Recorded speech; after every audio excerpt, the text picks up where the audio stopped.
Today we're going to go from this to this. I'm going to show you how to do it in this video. Welcome to Lee Does Stuff. Alright, so we have some old oily wood here. What to do. Well, I did a little bit of research at my paint store, and we're going to have to prime these.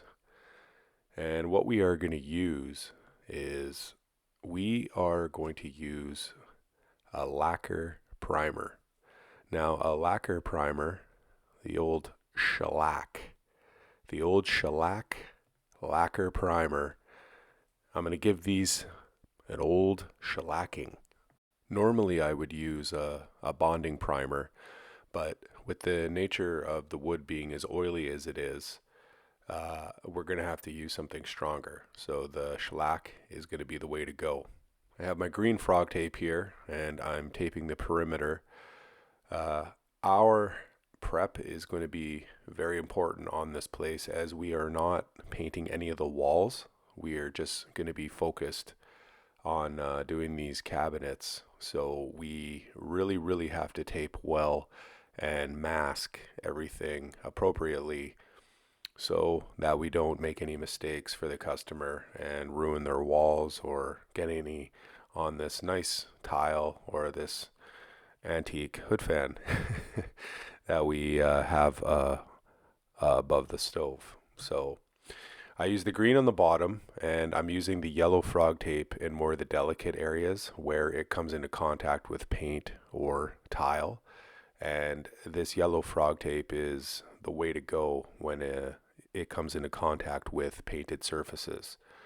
So the next thing we're going to do is we're going to get our trusty masker out here, just surveying where I'm going to put all this masking. So here we go. Here's our masker, and I put it in areas mostly where the green tape is. I use the masking to meet that green tape. That way there's no drips or anything like that, and it's amazing how paint and primer can find its way on a floor if you're not careful. So I think we're almost ready to go here.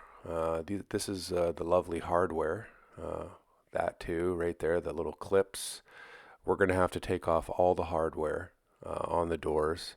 Once we're done doing that, we're going to take our orbital sander and we're going to scuff and rough up the inside and outside of these cupboards. I'm using a 120 grit sandpaper. I just want to scuff up the surface so that it takes the primer and the paint better.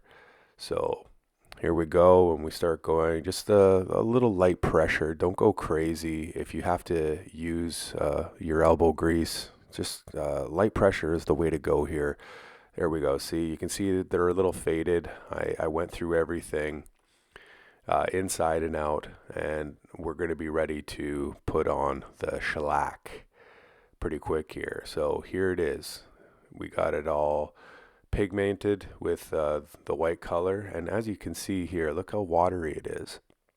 This is not like regular paint, folks. Wear a mask. It is very stinky, and wear gloves, because the oil primers and shellac primers will stain your skin, and they will not wash off like latex paint does. So here we go.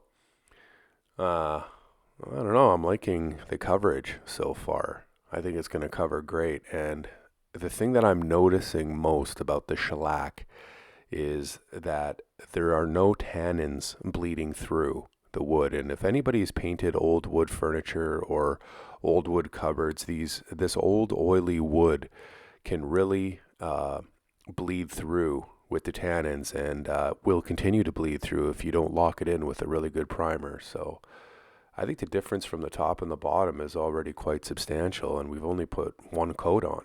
I mean, here we go. This is one primer coat, and we are already seeing the effects of transforming this kitchen from a dark old color to this bright white, nice updated greatness. So here now, I'm sanding in between coats. I think it's very important to knock off all the burrs or any of the older stuff. I just used my little hand sponge there. It's a 120 grit. We're going to be using the emerald here. This emerald product, it dries fast, and the coverage is very nice. So what you want to do is just repeat what you did the first time. However you move through your cupboards, I go from left to right and then inside and out. All right, let's see. The top is one coated and the bottom is still the primer. So that's just one coat. That's great. We're going to do two more. Voila. Here we go. So this is one primer plus three, according to my fingers. So I was actually hoping that we could maybe get away with a primer plus one, but it just wasn't possible. And usually on these projects, when you're going from that dark of a surface to light, it takes three coats.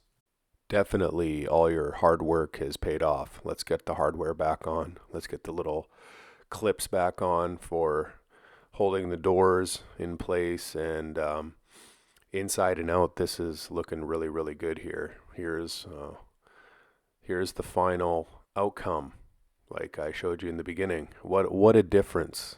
And I would like to encourage everybody to update your kitchen like this. It's only going to cost you a couple $100 if you do it yourself. Honestly, it's just a couple $100 of materials, and the difference is substantial. And that, I mean, talk about a budget. It doesn't take a crazy amount of time to do this, and you get the satisfaction of doing it yourself. Now, there's no knobs on the doors. The customer has stated that they don't want these old knobs here. They want to put new hardware on. I want to thank everybody for watching, and best of luck in your projects.